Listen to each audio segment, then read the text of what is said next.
SCO summit 2025 में प्रधानमंत्री नरेंद्र मोदी ने आतंकवाद के खिलाफ सख्त संदेश दिया, भारत की भूमिका को रेखांकित किया और क्षेत्रीय सुरक्षा, कनेक्टिविटी और सम्मानित संप्रभुता की बातें की। प्रधानमंत्री मोदी ने अपने संबोधन में कहा कि भारत पिछले 4 दशकों से आतंकवाद का शिकार रहा है और हाल ही में पहलगाम में हुए हमले का जिक्र करते हुए एससीओ देशों से टेरर फाइनेंसिंग पर दोहरे मानदंड छोड़ने की अपील की। मोदी ने आतंकवाद, अलगाववाद और चरमपंथ के खिलाफ जीरो टॉलरेंस नीति की वकालत की और क्षेत्रीय सुरक्षा के लिए सभी सदस्य देशों से सहयोग का आह्वान किया।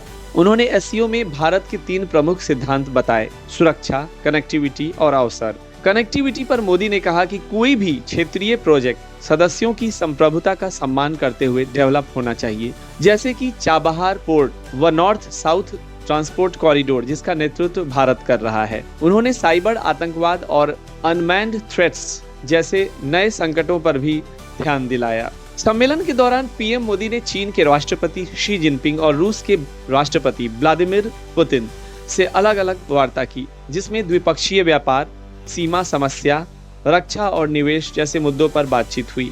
बैठक के दौरान भारत ने फिर से अपनी स्ट्रैटेजिक ऑटोनोमी की नीति पर बल दिया। उन्होंने एससीओ में सदस्य देशों की एकता, नए सिक्योरिटी सेंटर और विकास योजनाओं के लिए एक व्यापक रूपरेखा प्रस्तुत की। मोदी ने कहा कि भारत क्षेत्रीय सहयोग के लिए हमेशा प्रतिबद्ध है और एससीओ जैसे मंच वैश्विक चुनौतियों के समाधान के लिए जरूरी हैं।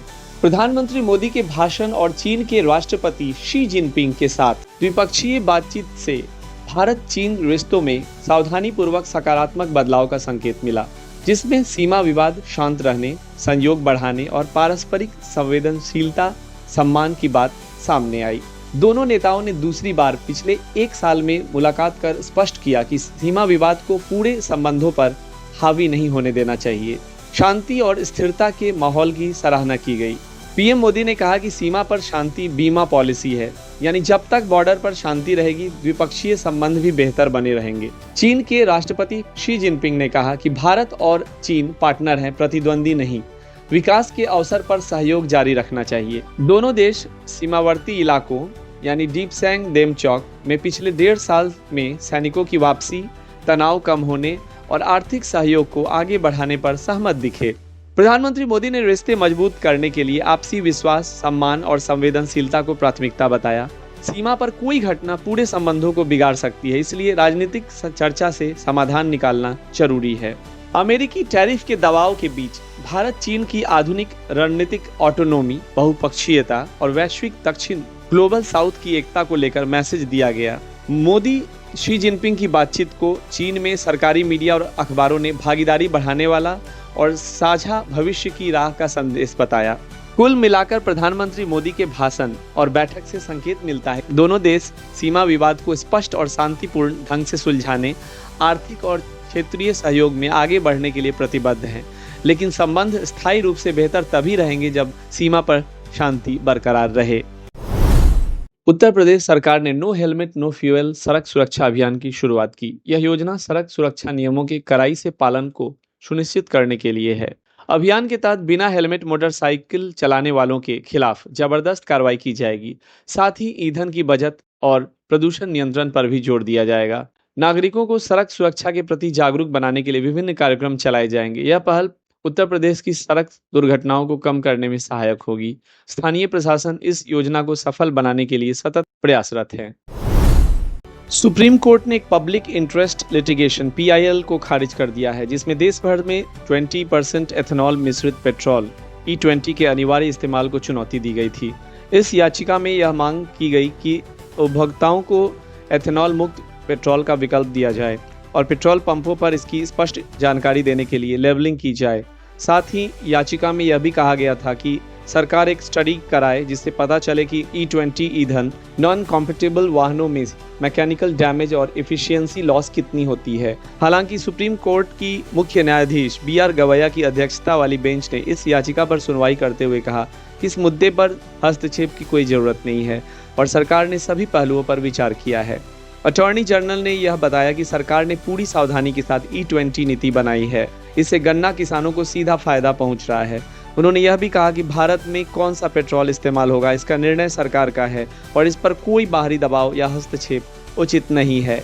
सुप्रीम कोर्ट ने स्पष्ट किया कि इस मामले में आगे कोई आदेश जारी करने की जरूरत नहीं है और याचिका को खारिज किया जाता है। यह निर्णय सरकार की नीति का समर्थन माना जा रहा है और भारत में ईंधन नीति के संदर्भ में एक मजबूत संकेत भी है। सुप्रीम कोर्ट ने 20% एथनॉल मिश्रित पेट्रोल E20 को अनिवार्य करने वाली नीति को चुनौती देने वाली याचिका को निरस्त कर दिया और साथ ही उपभोक्ताओं को विकल्प देने की मांग को अस्थायी और अवास्तविक बताया। सरकार का मत है कि इस नीति से किसान लाभान्वित हो रहे हैं और साफ सुथरा ईंधन भी उपलब्ध हो रहा है, इसलिए इस नीति को जारी रखना सही है। सरकार ने अगस्त महीने के जीएसटी संग्रह के आंकड़े जारी किए हैं जो उत्साहवर्धक हैं। अगस्त 2025 में जीएसटी से सरकार के खजाने में कुल 1.86 लाख करोड़ रुपए जमा हुए हैं। यह पिछले वर्ष की इसी अवधि की तुलना में 6.5% अधिक है, क्योंकि अगस्त 2024 में यह संख्या 1.75 लाख करोड़ रुपए थी। हालांकि यह जुलाई 2025 के 1.96 लाख करोड़ रुपए के संग्रह से कम है। अगस्त में घरेलू राजस्व में तेजी आई है, जिसके कारण कुल जीएसटी संग्रह 1.86 लाख करोड़ रुपए से ऊपर पहुंच गया। विशेषकर वस्तु एवं सेवा कर जीएसटी का घरेलू हिस्सा 9.6% बढ़कर 1.37 लाख करोड़ रुपए हो गया, जबकि आयात कर 1.2% गिरकर 49,354 करोड़ रुपए रह गया। साथ ही जीएसटी रिफंड भी साल दर साल 20% कम होकर 19,359 करोड़ रुपए तक पहुंच गया। इस साल अब तक का सबसे बड़ा जीएसटी संग्रह अप्रैल में हुआ था, जब कुल 2.37 लाख करोड़ रुपए संग्रहित हुए थे, जो जीएसटी लागू होने के बाद से सबसे अधिक है। कटरा में भारी बारिश के कारण वैष्णो देवी यात्रा 7वें दिन भी स्थगित रही। गत मंगलवार को यात्रा पथ पर आई भारी बारिश और भूस्खलन में करीब 34 लोगों की मौत हो गई, जिससे यात्रा को सुरक्षा कारणों से रोक दिया गया है। यात्रा के बेस कैंप कटरा में भी आम श्रद्धालुओं की उपस्थिति बहुत कम देखी गई। आज आईटी मंत्री अश्विनी वैष्णव ऑनलाइन गेमिंग इंडस्ट्री के प्रतिनिधियों से मिले। बिहार में इंडिया ब्लॉक का वोट अधिकार यात्रा का अंतिम पड़ाव शुरू हो गया है। यह यात्रा पटना के गांधी मैदान से अंबेडकर पार्क तक एक विशाल रैली के साथ समाप्त होगी, जिसमें इंडिया गठबंधन के कई प्रमुख नेता भाग ले रहे हैं। हालांकि पटना पुलिस ने डाक बंगला चौराहे पर बैरिकेड्स लगाकर इस यात्रा को रोक दिया है और भारी पुलिस बल तैनात किए गए हैं। रैली के दौरान विपक्षी नेता राहुल गांधी ने डाक बंगला चौराहे के पास उपस्थित पदयात्रा को संबोधित किया। उन्होंने बीजेपी पर तीखा हमला करते हुए कहा, बीजेपी के लोगों सावधान हो जाइए, हाइड्रोजन बम आ रहा है। वोट चोरी की सच्चाई पूरे देश को पता लगने जा रही है। राहुल गांधी ने बिहार की जनता, युवाओं और महिलाओं को धन्यवाद किया कि उन्होंने इस आंदोलन में समर्थन दिया और इसे पूरे देश में संदेश फैलाने वाला बताया। उन्होंने आगे कहा कि आने वाले समय में हाइड्रोजन बम के बाद प्रधानमंत्री अपने चेहरे को देश के सामने फिर से कभी नहीं दिखा पाएंगे। यह एक संघर्ष और बदलाव का संदेश था, जिसमें राष्ट्रीय राजनीति में बीजेपी के खिलाफ तीव्र प्रतिक्रिया जताई गई। इस घटना से स्पष्ट होता है कि बिहार की राजनीतिक लड़ाई अब चरम पे है और इंडिया गठबंधन के नेता अपने विरोध का मजबूत इजहार कर रहे हैं। साथ ही पुलिस द्वारा यात्रा को रोकने से राजनीतिक तनाव और बढ़ गया है, जो आगामी भविष्य में भी और भी अहम घटनाओं के संकेत दे रहा है। जम्मू कश्मीर के पुंछ जिले के बालाकोट सेक्टर में भारतीय सेना ने एक बड़ी आतंकी घुसपैठ की कोशिश को नाकाम कर दिया है। सोमवार सुबह करीब 5:30 बजे सीमा के पास सतर्क सैनिकों ने संदिग्ध गतिविधि देखी और तुरंत ही सेना ने फायरिंग शुरू कर दी। इससे दोनों पक्षों के बीच भारी गोलाबारी हुई। हालांकि अभी तक किसी भी तरफ मौत या चोट की पुष्ट सूचना नहीं मिली।